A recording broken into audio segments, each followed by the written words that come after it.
Ça fait longtemps qu'on a reçu de la neige ici. C'est un de nos pires hivers depuis les 5 dernières années. On entend dire qu'ils annonçaient une grosse tempête en Gaspésie, au Chic-Choc. La semaine passée, ils ont reçu plus de 100 cm. C'est vraiment les seuls à avoir reçu une telle quantité de neige. Donc c'est ça qui nous a motivés à aller dans ce coin-là.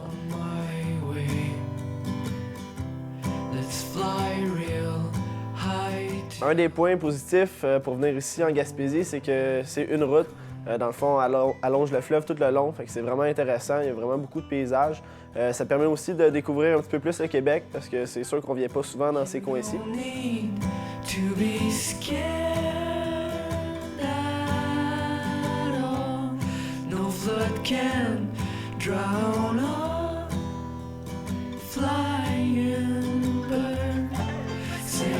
On a simplement décidé de faire un petit arrêt à Rimouski pour rejoindre notre ami Fred Lacroix. Mais mis à part de ça, le reste du trajet était super simple.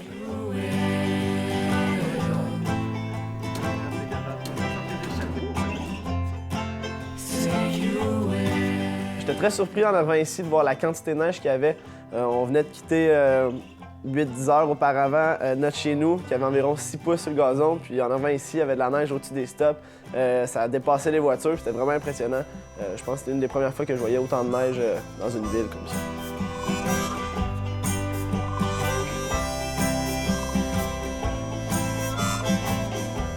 Donc, on est arrivé à l'auberge Chic-Chac. Puis les chambres 5, 6, 7, nous, c'était déjà alloué. Il n'y a personne qui nous a accueillis en bas. C'était libre service.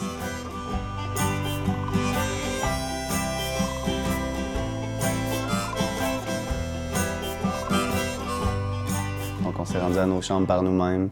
On a seté nos snows, puis on s'est couché tôt parce qu'on savait que le lendemain, il y avait une grosse journée de snowboard qui nous attendait.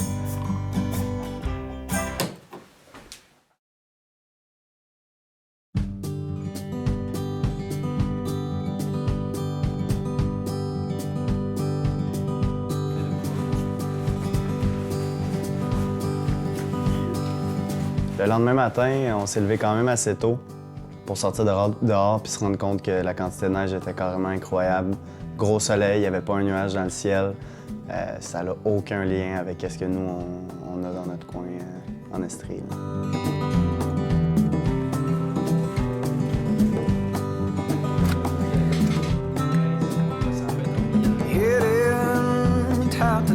Les montagnes qu'on va aller rider aujourd'hui sont exclusives ou presque aux personnes qui résident au Chic-Chac.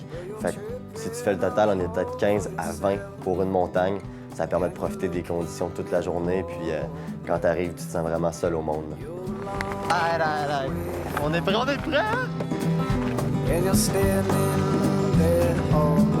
Pour notre première journée, ils nous ont vraiment gâtés. On a une journée royale dans le Katiki qui nous amène vers le Mont York. En haut de la montagne, on utilise ce qu'on appelle un katiki. C'est en fait une dameuse qui a été aménagée spécialement pour les planchistes, les skieurs. Tu rentres là-dedans, tu es à peu près une quinzaine, je vous dirais. Puis oui, c'est efficace, c'est sécuritaire, ça va vite remonter en haut. Mais en même temps, l'ambiance dans le 4 est vraiment incroyable. Les gens se comptent leur descente, disent ce qu'ils ont fait. C'est super le fun de pouvoir justement se réunir avant chaque run. Puis ça prend vraiment pas beaucoup de temps là, pour pouvoir faire autant de descentes.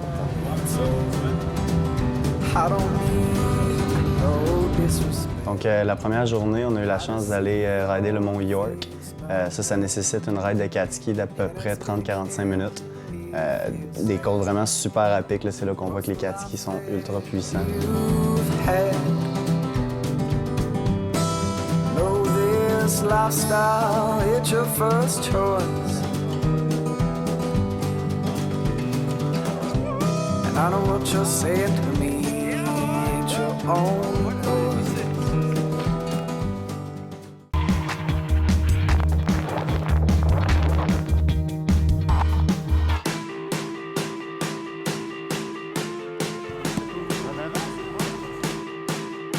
Lorsque tu arrives en haut pour la première fois, il y a un mélange de stress puis d'excitation. Pour ma part, c'est la première fois que j'avais la chance de rider autant de neige.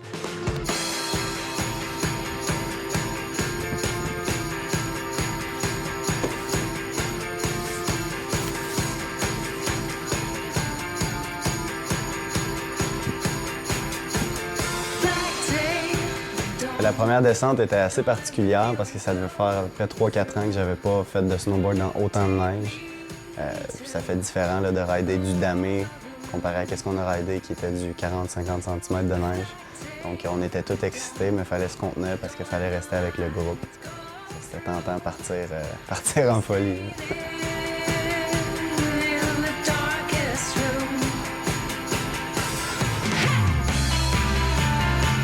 C'est vraiment en arrivant ici que tu te rends compte qu'on n'est pas vraiment gâtés sur notre rive sud montréalaise.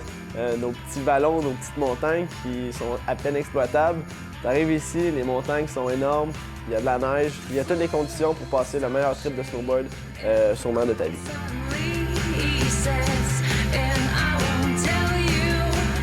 Le mont York, ce qui était vraiment intéressant à cette montagne-là, c'est qu'il y a un excellent dénivelé. En fait, c'est à peu près du 40 et 60 degrés, donc c'est pas mal plus le fun parce qu'on peut prendre plus de vitesse puis en faire des virages, puis faire lever la neige par rapport à du terrain plus plat qu'il faut qu'on aille plus en ligne droite si on veut aller vite. Ça, c'était une belle particularité de cette montagne-là. Ça nous permettait vraiment de prendre plus de vitesse.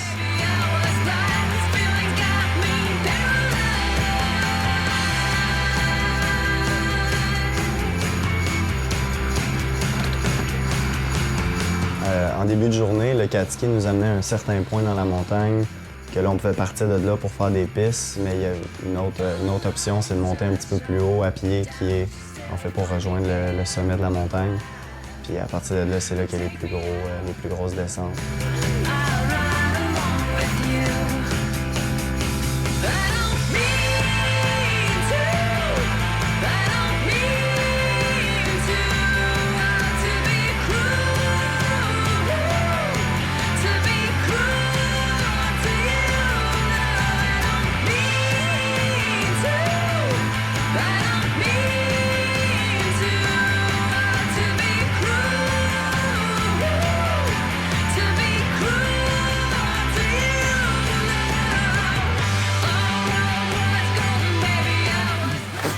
C'est trop le fun, man.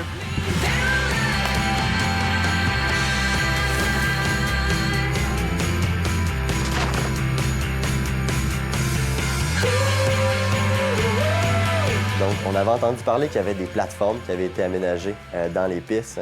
C'est quelque chose qu'ils construisent durant l'été pour imiter un peu, si on veut, le feeling d'une falaise.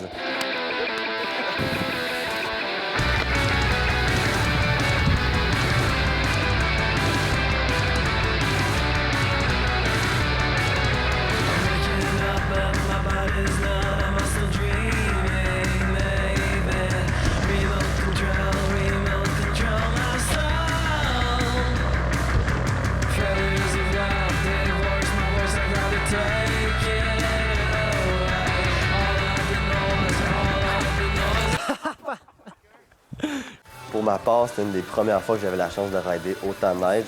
C'est sûr qu'il faut que tu adaptes ton riding un peu à ça. Les premières descentes, tu es excité, tu veux aller haut, tu veux aller loin, mais lorsque tu atterris, souvent tu payes le prix.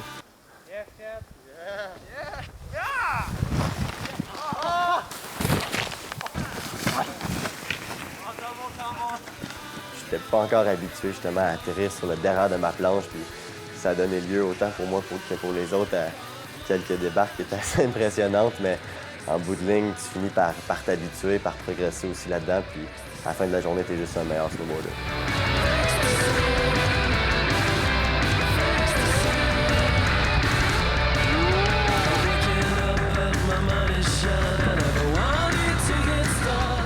Avoir été accompagné d'un cat-ski aujourd'hui, ça nous a vraiment permis de pouvoir profiter au maximum de notre journée. On a fait environ une vingtaine de descentes, puis je suis vraiment pas déçu de notre journée parce qu'on l'a rentabilisé au maximum.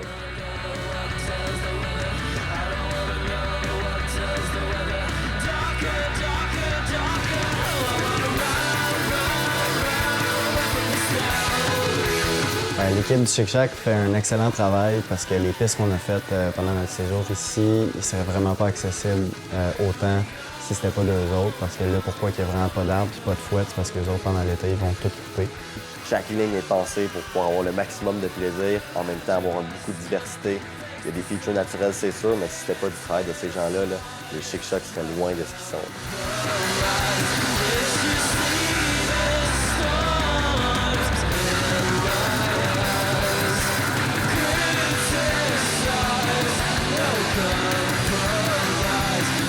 ma grande surprise, j'ai pu me rendre compte que sur le Mont York, il y avait vraiment beaucoup de possibilités. Il y a tellement un gros terrain, les pentes sont à pic, il y a beaucoup de neige. Il y a des modules naturels un peu partout, des vallons, des petites bosses, des petits cliffs. Il y a moyen de diversifier la journée, puis il y a vraiment moyen de profiter au maximum de chaque descente. La première journée tire déjà à sa fin. On a fait plus de runs qu'on l'aurait cru. On a fait environ 15 à 20 descentes, je vous dirais. On avait toujours le sentiment d'être tout seul sur la montagne, même si on voyait les gens dans le 4 en montant. Une fois qu'on débarquait puis qu'on prenait chacun nos propres lignes, je pense qu'on avait encore le sentiment d'être seul au monde.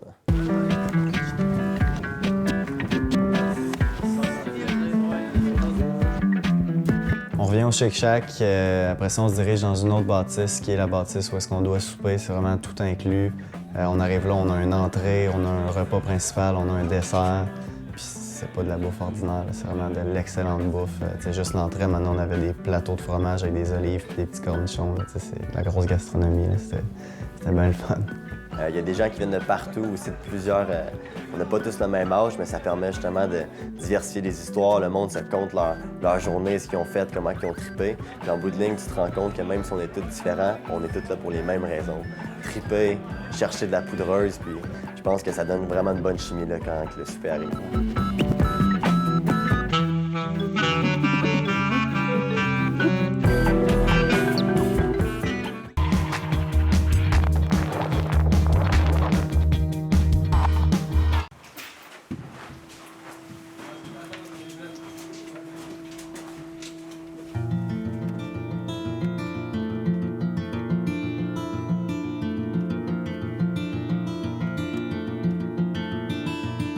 Deuxième matin, il avait déjà commencé à neiger la veille, mais lorsqu'on s'est levé, on s'est rendu compte de l'amplitude que ça avait.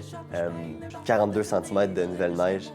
C'est sûr qu'à un moment donné, je me demandais si c'était pas quasiment trop parce que ça allait juste rendre le combat encore plus difficile, mais en même temps, il était hors de question qu'on manque ça. Fait qu'on s'est préparé puis on s'est dirigé vers toute la nouvelle neige.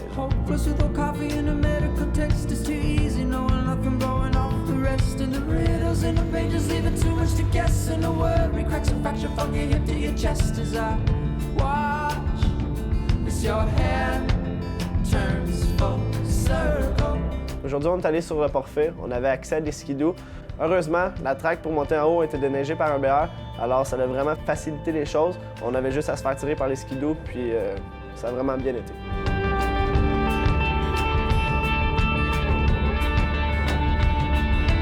Arrivé en haut de la première montagne, on réalise qu'on est vraiment dans une grosse tempête.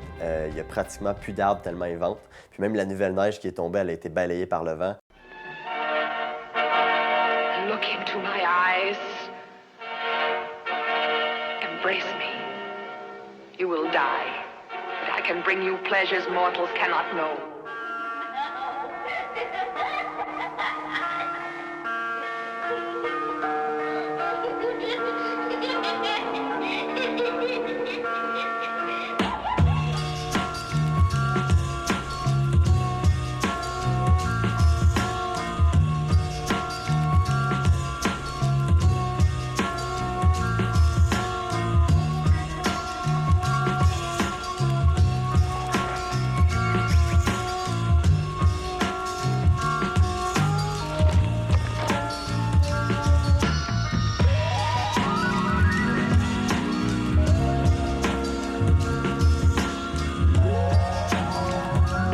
Au début, avant de rentrer dans le bois, quand on était au sommet, on était un peu sceptiques parce que justement, vu qu'il y avait tellement de vent et il n'y avait pas de neige, on s'est dit c'est quoi que ça va être dans la forêt, mais c'était carrément incroyable là, avec la quantité de neige, le 40 cm a fait ce qu'il y avait à faire. C'était carrément fou, là, les virages poudreuses qu'on pouvait faire là-dedans.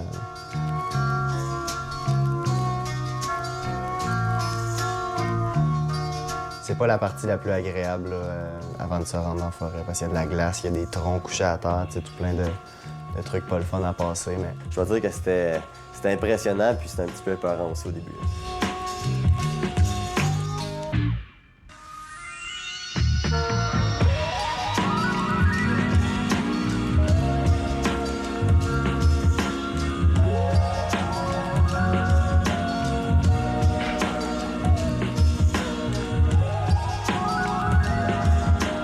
Rider autant de neige, c'est quand même assez spécial parce que si tu fais des virages, c'est sûr et certain que tu n'as pas beaucoup de vitesse. Il faut vraiment que tu ailles en ligne droite. Puis même en ligne droite, ta planche, elle veut tellement caler que c'est pas là que tu vas prendre le plus de vitesse.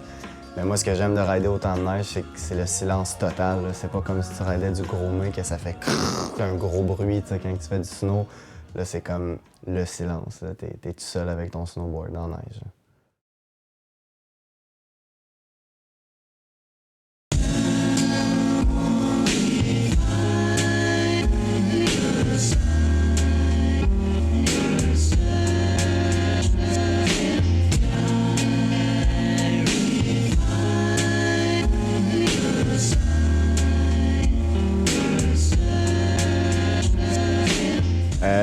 Les machines, les BR ont vraiment fait un bon travail là, quand on arrivait à la fin de la piste parce que en fait, il y a si on veut le 4-track qui est là.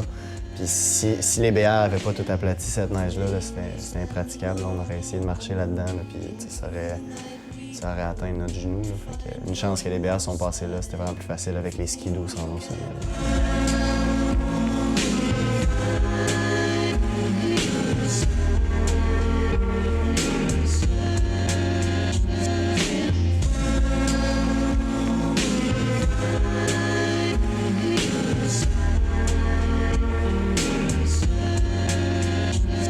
50 cm de neige, c'est beaucoup. C'est sûr que ça met un sourire dans le visage de tout le monde. Chaque virage est indescriptible. Les falaises aussi, c'est incroyable. Tu atterris et tu as l'impression d'être sur un nuage.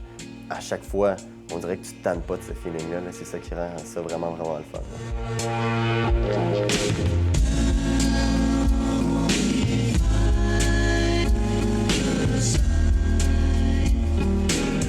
On a vraiment été chanceux parce que c'est parmi les meilleures journées qu'on peut prendre au Québec. Qu'est-ce qu'on a ridé, c'est digne de des journées au BC, là, carrément.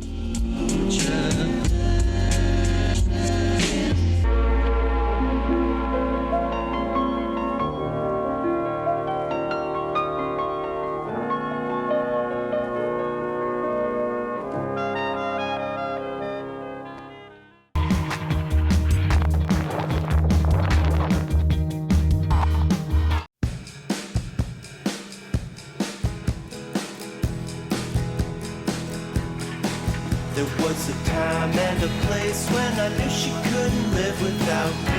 Codependent, the sweet as a peach. We found love and in crime before we finally decide to agree. Fisticuffs and affidavits decree. She was me. She was me. She was me. She was me. She was me. Aujourd'hui, la visibilité était vraiment meilleure parce qu'il n'y avait plus de tempête, il n'y avait plus de neige qui tombait. Donc, c'est les journées les plus intéressantes parce qu'on peut vraiment mieux voir où est-ce qu'on s'en va. On est retourné sur le Port-Phir, donc on a refait les mêmes pistes qu'hier avec des nouvelles pistes aussi. Il y a juste tellement de neige que même les pistes dans lesquelles on est retourné, il y avait des fresh tracks à reprendre. With only my concussions, had I known my crime, I would have never have accused you, but we're wasting time, so let's tear this thing. Dans une des pistes qu'on a faites, c'était assez spécial parce qu'il y a un arbre qui a cassé puis qui est resté pris comme ça. Puis pour nous, c'est pas juste un arbre qui est tombé, c'est carrément un module qu'on peut glisser dessus, puis on appelle ça un pole jam.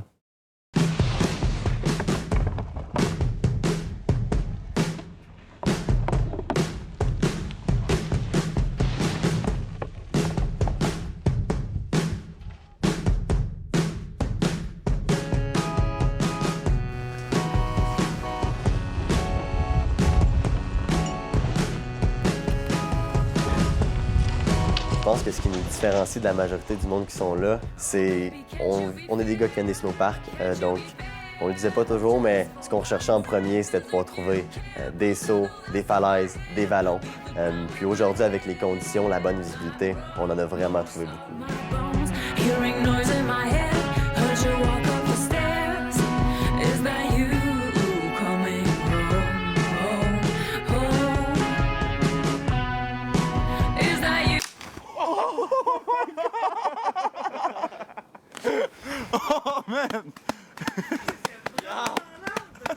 Le Pip et Martin, c'est deux de mes bons amis de snowboard. C'est sûr que c'est vraiment le fun d'avoir eu la chance de faire cette trip-là avec eux autres.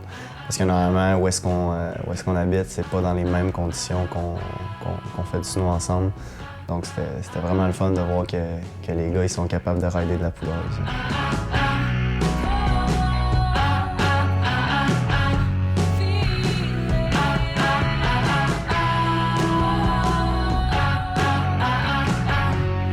You can use my heart, you can call me your lover. Je me trouve super chanceux d'avoir eu la chance d'arriver ici lorsqu'il venait juste de neiger 100 cm de neige.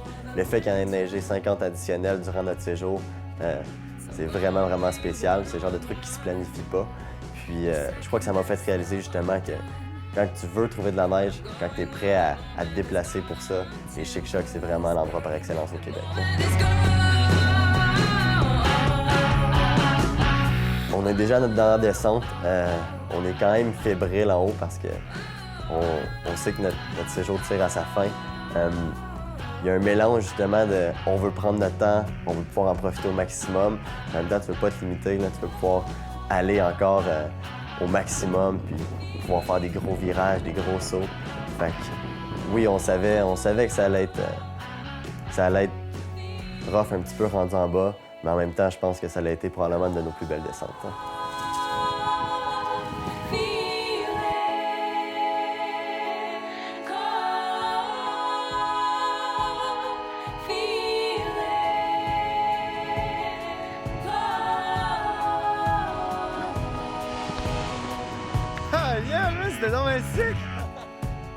En bout de ligne, j'aimerais vraiment remercier Guillaume du Chic-Chac de nous avoir permis de venir ici et de vivre ça. Puis je pense qu'il peut compter sur nous pour revenir aussitôt qu'on va en avoir la chance, traquer les pistes puis dépasser les skieurs.